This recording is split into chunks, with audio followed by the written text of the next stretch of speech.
For the ANA, I'm Ryan Dinger. While many brands talk a big game about sustainability, the ad industry remains a major contributor to rising carbon emissions. In fact, for every 1,000 ad impressions generated by our industry, between 50 and 1,500 grams of CO2 are emitted, mainly due to the energy powering data centers around the globe. In terms of carbon impact, this is the equivalent of taking a 10-minute drive in a standard gas-powered vehicle.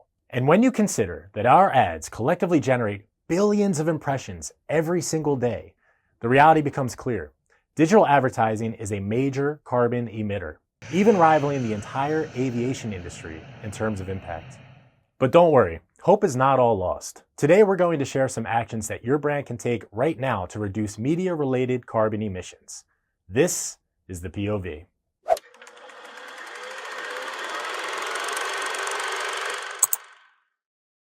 In partnership with Scope3, the ANA recently released a new study entitled Sustainability in Media Planning: How Brands Can Start Reducing Carbon Emissions in Advertising. The report is loaded with valuable insights on how the marketing industry can significantly reduce carbon emissions while simultaneously improving ad performance, including 4 actions your brand can take right now. Let's take a look at what those are. Number 1, adopt tools to measure emissions. You can't begin to reduce carbon emissions until you have an understanding of what they are. Luckily, finding your baseline is fairly easy. It simply requires access to campaign delivery data. As long as you know where your media dollars are being allocated, and you should probably know that anyway, you can determine the emissions and performance tied to that inventory. By doing so, you can identify high-emission, low-performance inventory that should be excluded from your media buys. Number 2, choose an activity-based measurement model. Activity-based measurement ensures that you are properly equipped to reduce emissions. This step is the most actionable because it points you directly to the campaign activities that are causing disproportionate emissions. By contrast, spend-based measurement models start with a dollar amount multiplied by the average emissions per dollar spent. Because there is not always a correlation between spend and carbon emissions, spend-based measurement is less accurate and less actionable. Number 3, adopt automated green media solutions. Green media products, or GMPs, are private marketplace deals or campaigns that don't include climate risk inventory.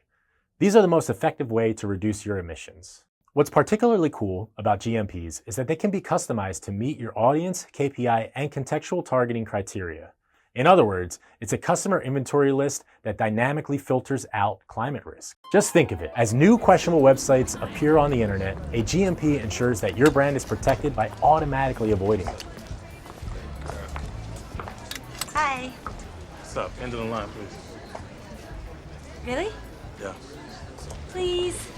No. Number 4, eliminate made-for-advertising inventory. If you're an ANA member, you've probably heard us issue a word of caution about made-for-advertising websites before. Along with not offering much tangible value to most campaigns, made-for-advertising sites tend to drive disproportionate emissions. Our study with Scope3 found that 2% of media sites drove 50% of campaign emissions, a staggering statistic that shows how much progress can be made by eliminating the worst offenders from your media plan.